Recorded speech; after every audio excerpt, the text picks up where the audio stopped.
J'ai besoin de toi, mon roi. Où irais-je sinon qu'à toi?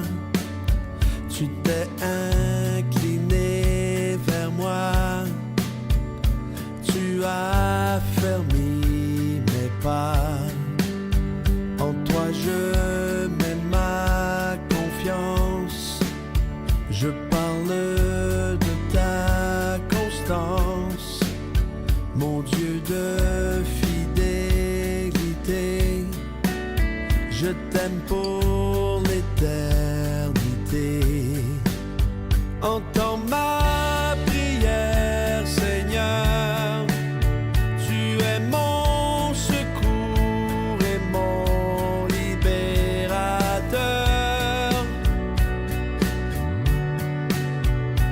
Ne tarde pas. En toi je mets ma confiance. Je parle de ta constance, mon Dieu de fidélité. Je t'aime pour l'éternité. Entends ma prière, Seigneur. Tu es mon secours et mon libérateur. Ne tarde pas. Entends ma prière, Seigneur. Prête l'oreille à mes supplications, oh Dieu. Entends ma voix. Oh, entends ma voix.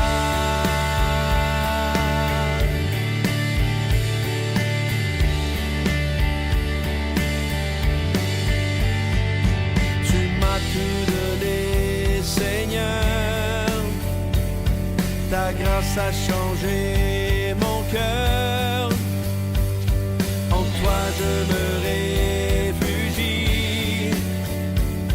Tu as transformé ma vie. Entends ma prière, Seigneur. Tu es mon secours et mon libérateur.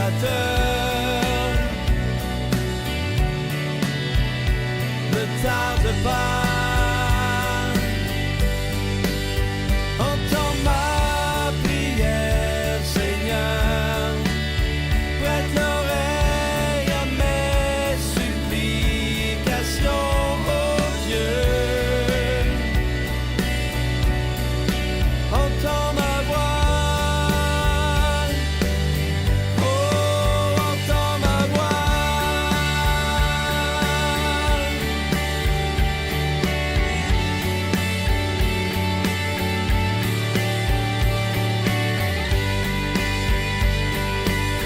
Oh, entends ma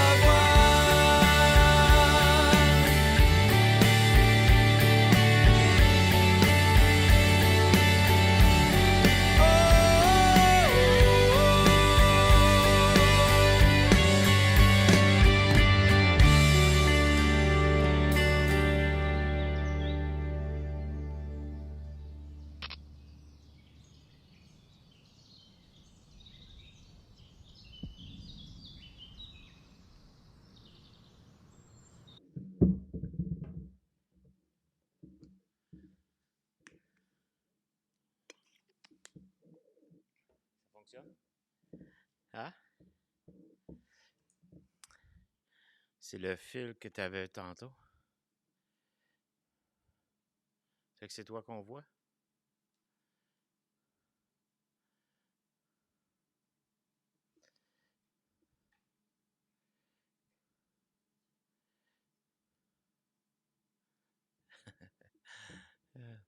Bon matin, en espérant que ça fonctionne pour un petit bout. Bienvenue à l'église du Havre. Le son devrait être bon aussi, tout est correct. Bon, pardon. Bienvenue. Ce matin, on poursuit notre série avec un message qui s'intitule Le serviteur par excellence. Au travers de notre série qu'on fait sur Hébreu, on est toujours. Le thème total de la série, c'est Jésus est plus que tout. Donc, en touchant différents thèmes par rapport à Jésus est plus que tout, on a vu qu'il était créateur des cieux et de la terre. On a vu qu'il était plus que les anges, plus que Moïse, mais plus aussi que le sacerdoce d'Aaron. Et aujourd'hui, on va voir comment il est le serviteur par excellence, parce qu'il a hérité d'un ministère, et dans la Bible, ministère, où en étant un ministre, il devient un serviteur. Et il est venu non pas, comme la Bible nous dit, non pas pour être servi, mais pour servir. Et c'est souvent l'erreur qu'on fait en tant qu'être humain, lorsqu'on devient ministre de culte ou un ministre. Normalement, on dit qu'on est au service du pays ou du peuple, mais il y en a plutôt qui vont se servir du peuple pour accomplir leur ministère. Alors que Jésus était ce serviteur par excellence, il est venu montrer cette voie par excellence, et c'est ce qu'on va voir. Vous avez sûrement remarqué que tout ce qui est fabriqué par la main humaine, ça t'offre pas longtemps. En fait, c'est appelé à devenir désuet et éventuellement disparaître. Je vous donne un petit exemple. Vous avez peut-être déjà vu cette image-là. Un homme, il y a plein de gadgets, là. Ça date un peu des années 80. Mais au travers de ces gadgets-là, que ce soit un lecteur de cassette, un lecteur de disque, une caméra vidéo, une caméra photographique, calculatrice, téléphone, ben tout ça maintenant tient dans un petit appareil comme ça, hein, dans nos poches. Et tout ça, ce que l'homme a dans les mains, c'est devenu pratiquement obsolète, là. Le monde n'achète plus ça, le monde n'utilise pratiquement plus ça, puis c'est appelé à disparaître. Puis c'est un peu la même chose, même avec ce que j'ai dans les mains, ça va changer, là. Le téléphone va prendre les cellulaires qu'on a aujourd'hui, aussi performants et intelligents, semble-t-il, sont. Ça va passer tranquillement, puis ça va être une autre technologie. Donc, ce qui est fait par la main de l'homme est appelé aussi à disparaître. Il y a aussi l'obsolescence programmée, hein. On s'arrange pour que ces choses-là deviennent plus bonnes pour qu'on doit racheter du nœud. Mais il y a toujours de quoi de plus performant qui va sortir, qui va être plus efficace, supposément. Ça fait penser En tout cas, il y a plein de choses quand on regarde la publicité, c'est tout le temps meilleur, plus absorbant, plus ci, plus ça. À un moment donné, ils vont arriver au bout du processus de fabrication, puis ils ne pourront plus inventer de quoi de mieux. Mais non, ça continue parce que les premiers se dégradent, puis on doit recommencer. On dirait que parfois, même dans le domaine spirituel, il y a une part de cela dans la Bible. Et je vous explique. Parce que dans le Nouveau Testament, ça nous dit qu'en Jésus-Christ, maintenant, on est sous une nouvelle alliance qui a remplacé une ancienne. Une ancienne qui était appelée à disparaître parce qu'elle était accomplie par les mains de l'homme. Mais la nouvelle alliance qu'on a vue depuis le début, c'est-à-dire le nouveau sacerdoce de Christ, lui, il a été fait dans les cieux et il est permanent et éternel. Comme enfant de Dieu, depuis la mort et la résurrection de Christ, cette nouvelle alliance comporte de grands avantages. Et c'est ce qu'on va voir ce matin. Et ces avantages-là, on n'en est pas toujours conscient.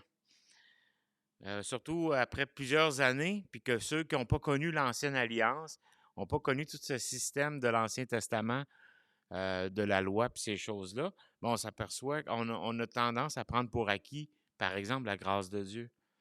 Mais dans notre étude de la lettre aux Hébreux, de l'Épître aux Hébreux, je sais que vous avez compris que le thème central présente Jésus comme un grand souverain sacrificateur, comme un grand ministre ou serviteur par excellence. Et c'est ce que ça nous dit aujourd'hui. Si au verset 7, on a comparé les deux lignées de sacrificateurs, c'est des mots que je n'utilise pas tous les jours, là. Donc, il faut que j'articule comme il faut. Mais on avait vu les Lévites et celui d'un tout autre ordre qui était supérieur selon la lignée de Melchisédek, parce que celui-là, il était éternel. Il n'avait ni commencement ni fin. Les Lévites, eux, c'était humain, donc à la mort d'un, il fallait être remplacé. Puis même dans le système, c'est que passé 50 ans, souvent les gens étaient mis, ils ne pouvaient pas être souverains sacrificateurs. En tout cas, il y avait le service actif était diminué et ils devaient laisser la place à d'autres un peu plus jeunes. Mais aujourd'hui, on voit que dans cette nouvelle alliance, on va voir que si on est en relation avec Dieu, c'est à cause de Christ, notre médiateur, celui qui a établi cette nouvelle alliance. On est réellement dans le cœur de cette lettre par rapport à son enseignement doctrinal. Les chapitres 8, 9 et 10 affirment que Jésus est un ministre ou un serviteur d'une alliance encore plus excellente, sous une promesse qui est éternelle, sous une meilleure promesse, et dans un sanctuaire encore plus excellent. L'Épître aux Hébreux nous montre en des termes cérémoniels, c'est-à-dire sacrifice, sacrificateur, alliance, sacerdoce, toutes ces choses, sanctuaire, nous montre des choses qui sont un exemple de ce qui s'est passé dans les cieux en Christ. Et c'est ce qu'on va voir. Les versets 1 à 5 nous parlent de ce nouveau sanctuaire. Sanctuaire veut dire lieu saint, en quelque sorte. Et on va voir dans les versets 6 à 13 du chapitre 8 d'Hébreux des détails par rapport au privilège d'être sous cette nouvelle alliance. Vous pouvez tourner avec moi dans Hébreux chapitre 8, puis montrer le premier point. C'est là qu'on va voir que Jésus est serviteur du sanctuaire véritable. Ou sanctuaire, on peut mettre le lieu saint. Ça vient la même racine. Donc, dans le sanctuaire, tu avais dans le tabernacle, tu avais un lieu saint, le lieu très saint. Mais Jésus, c'est le serviteur par excellence, mais qui œuvre dans le sanctuaire véritable. Et c'est ce qu'on va voir dans les versets 1 à 5 pour commencer. Je vais vous lire. Le point capital de ce qui vient d'être dit, c'est que nous avons un tel souverain sacrificateur qui s'est assis à la droite du trône de la majesté divine dans les cieux, comme ministre du sanctuaire et du véritable tabernacle, qui a été dressé par le Seigneur et non par un homme. Tout souverain sacrificateur est établi pour présenter des offrandes et des sacrifices. Il est donc nécessaire que celui-ci ait aussi quelque chose à présenter. Christ, s'il était sur la terre, il ne serait même pas sacrificateur, puisque là sont ceux qui présentent les offrandes selon la loi. Il célèbre un culte, image et ombre des choses célestes, comme Moïse en fut divinement averti lorsqu'il allait construire le tabernacle. Aie soin, lui fit-il dit, de tout faire d'après le modèle qui t'a été enseigné sur la montagne, qui t'a été montré sur la montagne. Et on va voir le reste dans quelques instants. Prions. Seigneur, au travers de ces passages-là, on veut voir ta grandeur, on veut voir combien tu es grand, combien tu es ce serviteur par excellence, combien au travers de cette nouvelle alliance dont nous sommes bénéficiaires par ta grâce, Seigneur, qu'on puisse saisir tout et comprendre les implications de celle-ci, de ce privilège que tu nous offres au travers de ton sacrifice. Et c'est dans le beau nom de Jésus qu'on t'en prie. Amen. Ici, l'auteur nous résume les 7 premiers chapitres avec le verset 1. Il dit, nous avons un souverain sacrificateur qui s'est assis à la droite du trône de la majesté divine dans les cieux. Il fait le résumé des 7 premiers chapitres. Parce qu'on avait vu, c'était que Christ était celui qui avait tout créé, dans les cieux et sur la terre, qui avait accompli le travail, le sacerdoce de souverain sacrificateur, puis maintenant il règne dans les cieux, puis il intercède pour nous. Et ça, c'est ce qui nous est dit dans Hébreux 1.3, le résumé, puis ça c'est un verset que j'ai mis, Hébreux 1.3, il dit « Ce Fils, le Fils est le reflet de la gloire et l'empreinte de sa personne.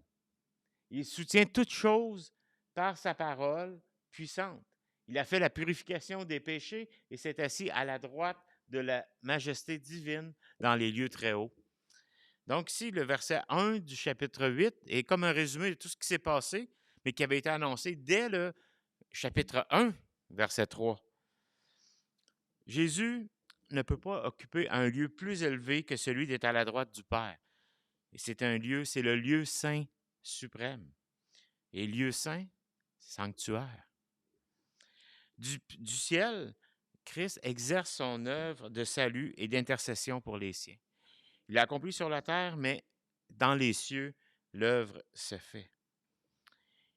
Il est ministre, donc un serviteur du sanctuaire, du véritable tabernacle, et non pas du temple à Jérusalem. C'est pour ça qu'en étant sur la terre, il ne pouvait pas être sacrificateur, parce que son sacerdoce, il devait le faire dans les cieux. Il devait nous représenter dans les cieux auprès du Père. Il n'y avait pas besoin d'être dans le temple à Jérusalem. Il règne dans la salle du trône céleste. Le terme véritable tabernacle n'insinue pas que le premier était faux. Hein? Lorsqu'il dit qu'on est sous c'est le véritable tabernacle, c'est pas que le premier était pas correct. C'est que, d'après tout, c'est même Dieu qui en avait institué ou ordonné la construction. Il avait dit comment le faire, puis tout ça. Mais il s'agissait plutôt que le premier était temporaire, puis il en annonçait un meilleur et permanent.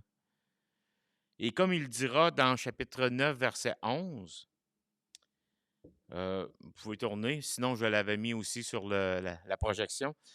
Mais Christ est venu comme souverain sacrificateur des biens à venir. Il a traversé le tabernacle plus grand et plus parfait et qui n'est pas construit par la main de l'homme, c'est-à-dire qui n'est pas de cette création.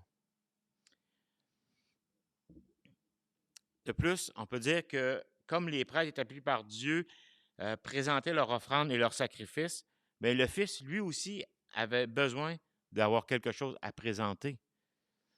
Et nous savons que d'après le verset 27 du chapitre 7, je ne sais pas si vous en rappelez, mais ça nous disait que lui, il n'a pas besoin, comme les souverains sacrificateurs, d'offrir chaque jour des sacrifices. D'abord pour ses propres péchés, ensuite pour ceux du peuple, car ceci, il l'a fait une fois pour toutes en s'offrant lui-même. Donc, d'après ce verset-là, on sait que c'est sa vie à la croix qu'il a donnée en parfait et unique sacrifice, une fois pour toutes. Jésus est à la fois l'offrant et l'offrande. Et c'est pour ça que son sacerdoce est permanent. Il a pu offrir un sacrifice parfait. Et au verset 4 du texte qu'on a lu au chapitre 8, on voit la grande différence entre le ministère de Christ et celui des Lévites sur la terre.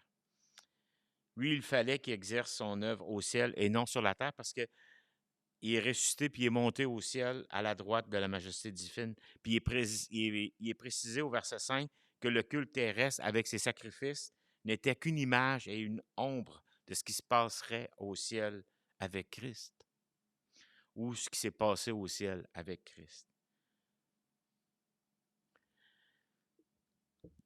Je n'ai pas mis le texte, mais parce qu'il est assez long, mais ceux qui prennent des notes, c'est dans Exode 25, 25-40 d'ailleurs. Mais lorsque Moïse a construit le tabernacle, c'était d'après un modèle que Dieu lui avait fourni sur le mont Sinaï. Il lui avait dit, il a tout montré, puis il a dit, maintenant, tu peux procéder à l'assemblage des équipements, puis à la construction éventuellement. Mais c'était une réplique imparfaite puisqu'il était construit par des mains humaines. Puis avec des choses qui sortaient de cette terre, parce que même Hébreu nous dit que même la création a subi les effets de la chute de l'homme, du péché de l'homme. Donc, en utilisant même des matériaux imparfaits, on ne pouvait pas créer quelque chose de parfait, de permanent. Mais en Jésus, le serviteur dans le sanctuaire et le tabernacle, ça devient véritable parce que son sacrifice est parfait. Puis il n'y a pas besoin de le refaire. C'était même l'ancienne alliance est une ombre des choses qui allaient venir en Christ. Et Jésus, notre deuxième point ce matin, est l'auteur d'une alliance nouvelle et permanente. À partir du verset 6 à 13, on a un gros texte. Le verset 7 jusqu'à la fin, c'est une citation de Jérémie. Mais ça nous dit, mais maintenant, il a obtenu un ministère d'autant supérieur qu'il est le médiateur d'une alliance plus excellente qui a été établie sur de meilleures promesses.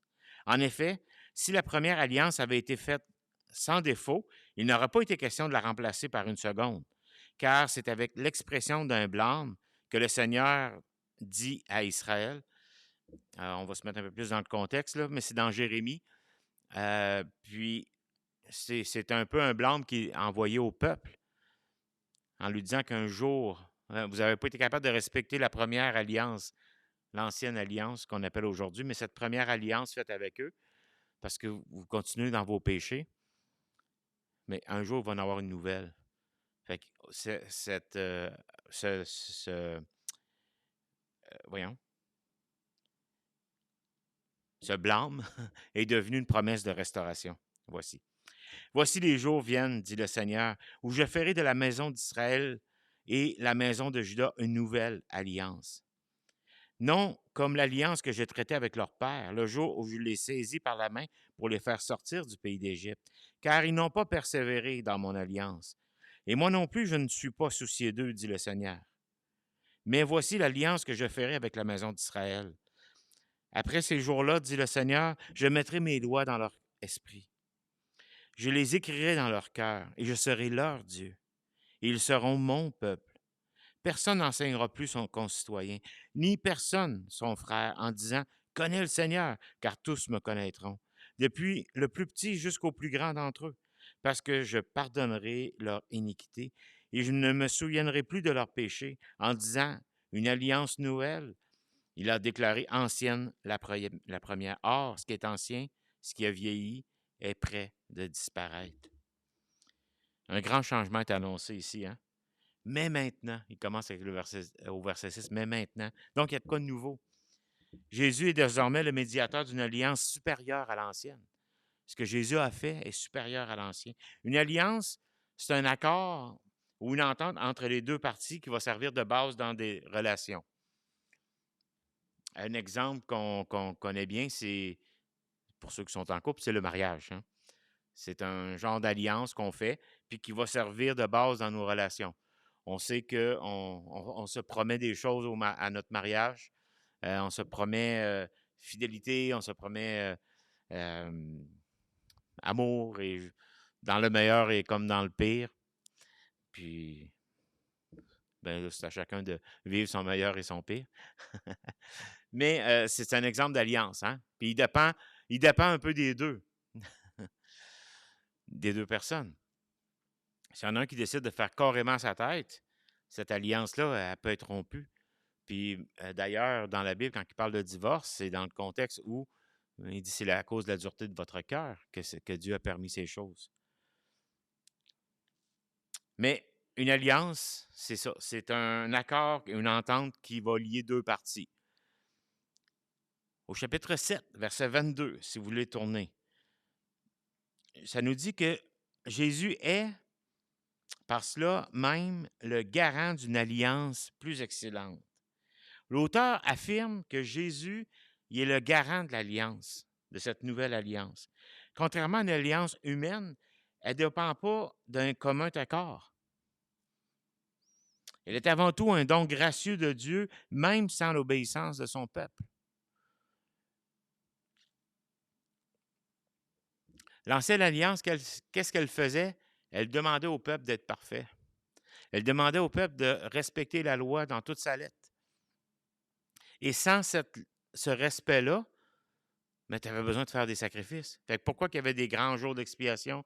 Chacun devait aller au temple, parce qu'il n'était pas capable de respecter la loi au complet. Il n'y a personne qui pouvait, même le sacrificateur, les Lévites, ceux qui faisaient le service au temple, qu'est-ce qu'ils faisaient?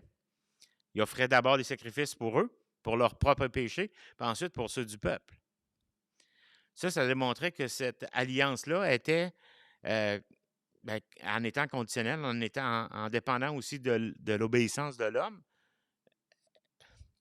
était futile en quelque sorte. Tout ce qu'elle démontrait, c'est qu'on avait besoin de quelqu'un d'autre, de quelque chose pour l'accomplir, pour la réaliser, pour se rendre jusqu'au bout. Mais la nouvelle alliance, ça nous dit que c'est un don gracieux de Dieu, même sans l'obéissance du peuple, même lorsqu'on tombe. Son médiateur, c'est Christ lui-même. Puis elle est tombée sur des meilleures promesses que l'ancienne alliance, qui, elle, était loin d'être irréprochable. Parce que l'ancienne alliance, euh, ça démontrait les défauts de tous. Une des promesses les plus importantes de tout l'Ancien Testament, puis c'est celle de Jérémie. Jérémie 31, 34. Et c'est ce texte-là qui nous est mentionné ici à partir du verset 7, 8. Bien, surtout à partir du verset 8. Là. Et ça, c'est 600 ans avant même que Jésus-Christ naisse. Environ l'an 600 avant Jésus-Christ. Et cette citation-là vient de ce temps-là. Bien qu'elle ait été donnée au départ sous la forme d'un reproche, comme je disais tantôt, Jérémie, lui, l'a proposé, il l'a prononcé dans un contexte d'espoir. C'est une promesse de restauration parce que le peuple, lui, était en déportation, il était en guerre, puis il avait été déporté, il y avait une partie du peuple qui était déportée. Jérémie lui-même avait été emprisonné, avait été mis dans une citerne, puis vide, là, mais il n'y avait plus d'eau. Mais il avait été emprisonné, il avait été maltraité parce qu'il était une des voix du peuple, un prophète. Et Dieu a parlé par lui au travers de ça. Puis il a dit un jour, il va y avoir une restauration. Par Jérémie, Dieu, ce qu'il voulait, c'est encourager son peuple en lui promettant qu'il ramènerait son pays après 70 ans d'exil à Babylone. Et l'auteur ici de l'Épître aux Hébreux, il reprend cette formule-là, ce texte-là de Jérémie, pour démontrer que l'ancienne alliance, elle ne sera pas définitive. Parce que Dieu, à partir de là, il montrait qu'il allait avoir la nouvelle alliance. Il révélait un peu plus qu'un jour, il allait avoir cette nouvelle alliance. Pas parce que l'ancienne était mauvaise en soi, mais elle était insuffisante pour emmener quelqu'un à la perfection, comme on a vu tantôt au chapitre 7. Ben, tantôt, quand j'ai lu 7, 22. Là. Et le verset 9 dans notre texte, ça nous dit que ce n'est pas à cause de Dieu qu'une nouvelle alliance a été établie, mais à cause des humains qui n'ont pas été capables de persévérer à cause de leur péché puis de leur rébellion. Si on était capable de respecter la loi à la lettre, puis d'obtenir la perfection par la loi, il n'y aurait pas eu une seconde alliance. Il n'y aurait pas eu une seconde promesse, la promesse d'un Messie qui accomplirait. Mais Dieu savait qu'avec notre libre arbitre, on ne serait jamais capable de tenir la loi. Vous remarquerez que dans ce texte-là, toute l'initiative vient de Dieu. C'est Dieu qui dit, je l'ai saisi par la main, je l'ai ramené, je vais écrire sur leur cœur, je vais leur donner un cœur de chair au lieu d'un cœur de pierre. 5 fois, il y a l'expression « je » dans le texte. 3 fois, avec tout ça, avec l'expression « dit le Seigneur ». Dieu avait conclu cette première alliance avec le peuple d'Israël après l'avoir délivré d'Égypte. Il l'a littéralement pris par la main pour le faire sortir au moyen vous connaissez l'histoire des 10, ce qu'on appelle les 10 plaies d'Égypte, mais les 10 épreuves que Dieu a fait subir à Pharaon pour lui montrer sa supériorité sur tous les dieux d'Égypte, puis montrer au peuple que Dieu s'inquiétait d'eux. Il a fait la même chose sur la nouvelle alliance lorsqu'il se révèle à nous. Il nous prend par la main et il nous dit « Suis-moi ».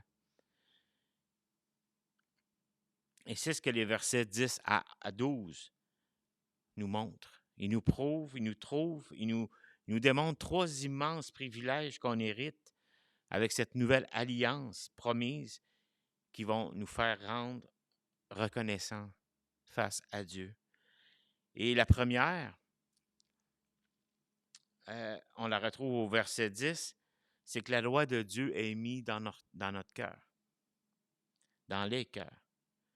Après que Dieu ait délivré son peuple de l'esclavage en Égypte, qu'est-ce qu'il a fait? Il leur a donné la loi par Moïse sur des tables de pierre. Et ça, il a fait ça au mont Sinaï. Très rapidement, qu'est-ce qui est arrivé? Ben, Dieu n'avait même pas encore donné. Moïse n'était même pas encore descendu avec les tables de loi en bas de la montagne. Le peuple avait déjà un veau d'or pour l'adorer.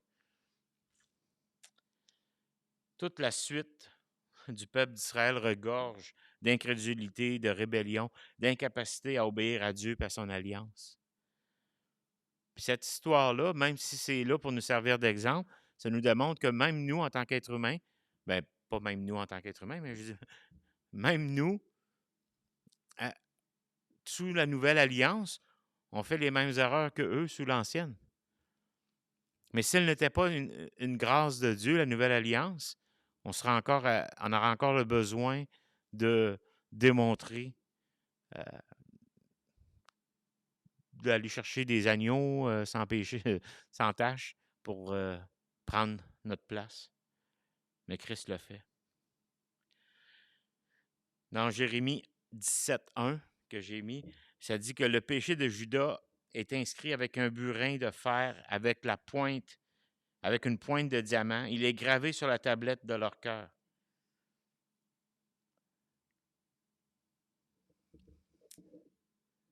Et sur les cornes de vos autels. Le péché qu'eux avaient, et ce peuple avait, même s'il y avait la loi, était comme gravé, puis il ne pouvait pas. C'était creux. Même sur l'autel où ils allaient déposer leurs offrandes, c'était comme si le péché était gravé là. C'était sur une pointe de diamant. Ça marque pas mal de choses. Hein? Je pense qu'on a un mineur dans la salle qui connaît des. Qu'est-ce qu'on pouvait faire avec des pointes en diamant? Là? C'est pas mal un des matériaux les plus durs qu'on retrouve sur la Terre. Je ne sais pas si c'est le plus dur, mais c'est un des plus durs. Il allait inscrire sa loi non pas sur des tablettes de pierre, mais dans les esprits puis les cœurs de ceux qui se tournent vers lui pour le salut. Et ce langage-là ressemble à ce Ézéchiel plutôt, 36, 26 à 37, 26 à 27, voyons, nous dit. Ça nous dit, je vous donnerai un cœur nouveau, je l'avais mis aussi, et je mettrai en vous un esprit nouveau. J'ôterai de votre chair le cœur de pierre, et je vous donnerai un cœur de chair. Je mettrai mon esprit en vous, et je ferai que vous suiviez mes prescriptions et que vous observiez et pratiquiez mes ordonnances. Alors que le premier, tout ce que ça faisait, c'est que ça gravait nos péchés. La première alliance avec la loi, ça gravait nos péchés sur là où on était, je veux dire, à la pointe de diamant, puis même sur l'autel qu'on allait porter, nos péchés étaient comme gravés là. On avait besoin de quelque chose d'autre pour changer nos cœurs.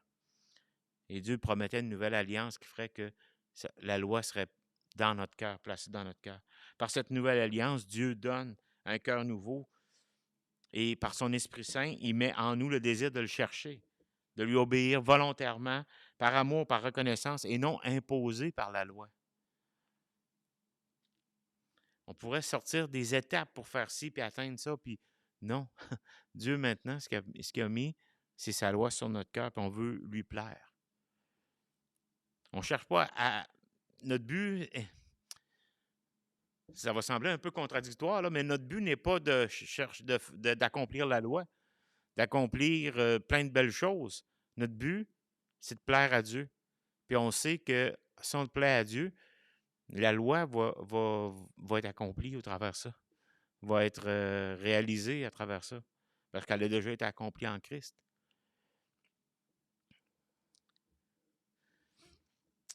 Quand c'est écrit dans la Bible, aimez-vous les uns les autres, par exemple. Mais lorsqu'on aime Dieu, on aime notre prochain, on aime l'autre qui est à côté. Parce que Dieu aime l'autre. On ne décide pas de dire, bon, ben moi, je vais aimer mes prochains, puis après ça, peut-être que je vais être capable d'aimer Dieu ou que Dieu va m'aimer. La dynamique devient contraire. C'est qu'on aime Dieu en premier, puis ensuite, on aime les autres. Ce qui nous amène à un deuxième privilège. avec la Nouvelle Alliance, c'est qu'on a une connaissance personnelle de Dieu sans intermédiaire humain.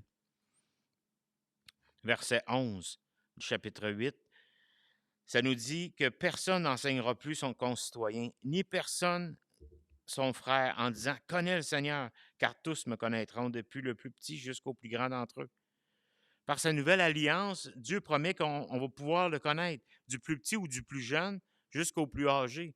Tout le monde va avoir cet accès auprès de Dieu.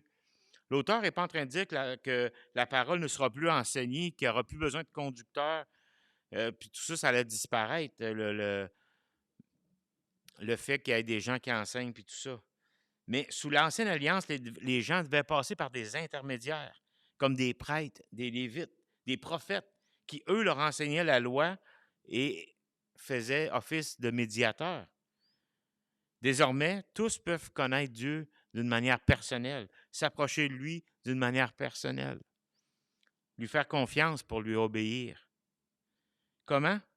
À cause du cœur nouveau qui a été placé en nous, du cœur nouveau qu'on a reçu de Dieu au moment où on décide de donner notre vie à Dieu, ce qu'on appelle la conversion, en d'autres termes. Conversion, c'est simplement changer notre mentalité. C'est un peu, dans le grec, c'est faire un 180. C'est que je m'en vais d'une direction, puis je change de direction. C'est-à-dire, je m'en vais dans une direction qui, cette direction-là, m'emmène à la perdition, m'amène à la recherche de mes propres désirs, mes propres, ma chair, satisfaire mes besoins, alors que maintenant, je vis pour Dieu.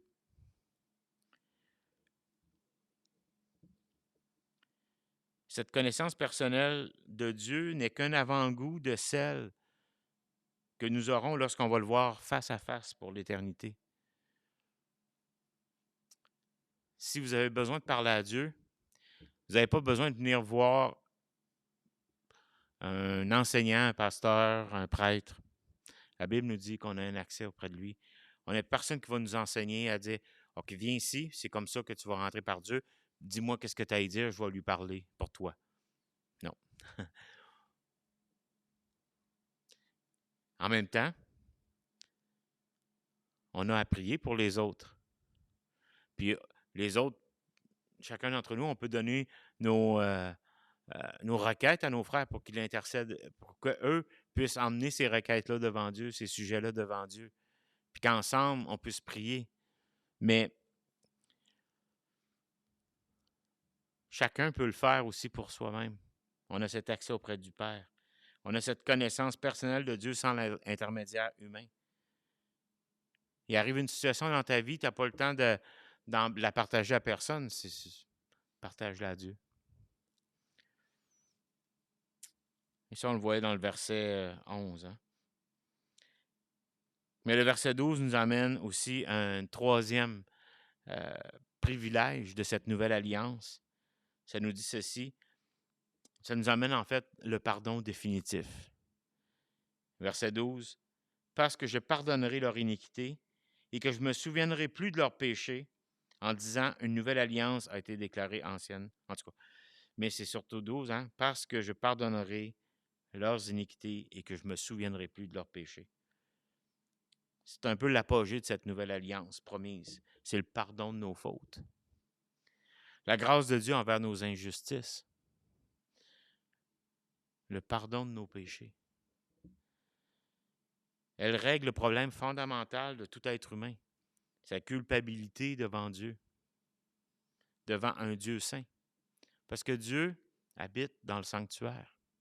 Puis on a cet accès auprès du Père. On a cet accès auprès de Dieu à cause de Christ. Grâce au sacrifice de Christ, le souvenir de nos péchés disparaît. Quand quelqu'un fait du mal, nous pardonnons, mais souvent, nous, en tant qu'êtres humains, on peut l'avouer, là, on n'oublie pas. On pardonne, mais on n'est pas capable d'oublier. Ça reste là.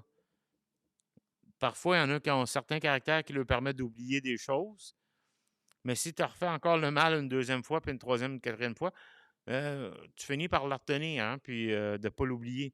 Tu dis, je peux te pardonner, mais écoute, ça fait 6 fois, là. Tu m'as pardonné, ça fait compter le nombre de fois, parce qu'on n'oublie pas. Bien que Dieu soit omniscient, omniscient, c'est un terme qui veut dire qui connaît toutes choses, il choisit d'oublier nos fautes. Dans Michée, chapitre 7, ça nous dit que, il n'est pas écrit, mais c'est un qui me vient en tête présentement, ça dit qu'il jette au fond de la mer, il jettera au fond de la mer tous nos péchés. Dieu choisit d'oublier nos fautes. Sa colère est apaisée envers nous pécheurs par le sacrifice offert par son Fils, Jésus-Christ. C'est ce que le texte nous dit. Ce serviteur suprême qui maintenant habite dans le sanctuaire et le nouveau tabernacle. En des termes plus, pas religieux, mais plus cérémoniels. Par sa mort, Jésus règle le problème du péché. Ce que le péché mérite. Et c'est pour cela qu'au verset 13, ça nous dit « Ce qui est ancien vieillit et est sur le point de disparaître. » Vieillir, c'est un sens de périmé, obsolète, désuet. Tantôt, on avait vu l'image là, que la personne avait des systèmes qui aujourd'hui ne fonctionneraient même pas parce qu'on a pu... il faut que tu ailles chercher des morceaux de technologie. Mais tu sais, si je décide de... Comme là, j'ai une petite cassette que j'ai trouvée, là, mais j'ai pas de lecteur cassette. Fait que si je veux l'écouter, il faut que je me trouve quelque chose qui se vend plus nécessairement aujourd'hui, mais que je dois aller dans des choses d'antiquité ou l'emprunter à quelqu'un qui a encore ça quelque part dans un garde-robe qui n'utilise pas tant que ça. Des petites cassettes, on n'utilise pas ça, là. Hein? Mais avec cette petite cassette-là, ben là, j'ai plus rien pour le lire. C'est obsolète, elle ne sert plus. Il y a toujours des collectionneurs qui vont regarder ça pour en souvenir du passé, des morceaux. Ou encore, on a encore des... Mais ça devient désuet. L'ancienne alliance, la structure même de l'ancienne alliance est appelée à disparaître, à être remplacée par la meilleure, mais une permanente. Tandis qu'aujourd'hui, tout ce que l'homme fait encore va devenir obsolète et désuet. Jésus lui-même, la veille de sa mort, en instituant la scène, a prononcé ces paroles familières. Cette coupe est la nouvelle alliance en mon sang. Ce qu'il voulait dire, c'est que elle a été scellée par son sacrifice au calvaire pour nous. Et c'est ça, cette nouvelle alliance. Et c'est ça, ce serviteur, ce qu'il a fait pour nous. Il a donné sa vie une fois pour toutes. Et Jésus, c'est le serviteur par excellence. Il a exercé un ministère pour nous. Il l'a fait une fois pour toutes. Voilà de quoi il s'agit lorsqu'on parle de la nouvelle alliance. C'est en résumé, en quelques mots. Vous pouvez relire le texte, puis on va le voir, ça va être encore expliqué au travers du chapitre 9, 10. On va encore en parler, c'est ça, dans les prochaines semaines encore. On va voir différents aspects de cette nouvelle alliance qui est meilleure que l'ancienne. As-tu besoin d'un cœur nouveau? Dieu te l'offre par son Fils. C'est simplement avec cette nouvelle alliance qu'on peut avoir ce cœur nouveau. Veux-tu connaître Dieu et avoir la vie éternelle? Bien, Dieu offre son précieux pardon par la mort de son Fils à la croix. Il a pris sur lui tous tes péchés. Il a pris sur lui tous mes péchés. Prions. Seigneur, merci pour ta vie, ton service, ce ministère que tu as eu sur cette terre. Merci que aujourd'hui, on peut vivre dans cette nouvelle alliance, mais surtout en bénéficier de nombreux privilèges, Seigneur. Que nos péchés sont pardonnés pour l'éternité, qu'on ait cet accès auprès de toi en tout temps, sans passer par l'intermédiaire d'un autre. Mais aussi que ta colère est apaisée, que notre péché devant toi ne tient plus. Et ça, Seigneur, c'est pour l'éternité. Merci encore pour ce privilège de te connaître. Non pas parce que nous sommes meilleurs que d'autres, non pas qu'on aurait fait quelque chose de spécial, mais c'est simplement parce que tu t'es révélé à chacun d'entre nous et tu te révèles encore aujourd'hui. Et ce salut est pour quiconque croit. Alors, Seigneur, je te prie pour tous ceux qui ont entendu, qui entendent et qui entendront ce message, qu'ils puissent saisir cette opportunité de croire en toi, de donner leur vie. Non pas à cause des choses qu'elles ont faites, qu'elles ont souffert, mais simplement parce que tu les aimes, comme tu m'as aimé, comme tu as aimé chacun d'entre nous. Merci pour ce privilège de te connaître encore une fois. Et dans le beau nom de Jésus-Christ, notre divin serviteur, que nous te prions ce matin. Amen. Amen. Je vous souhaite une bonne semaine. Puis, à la semaine prochaine. Dieu voulant.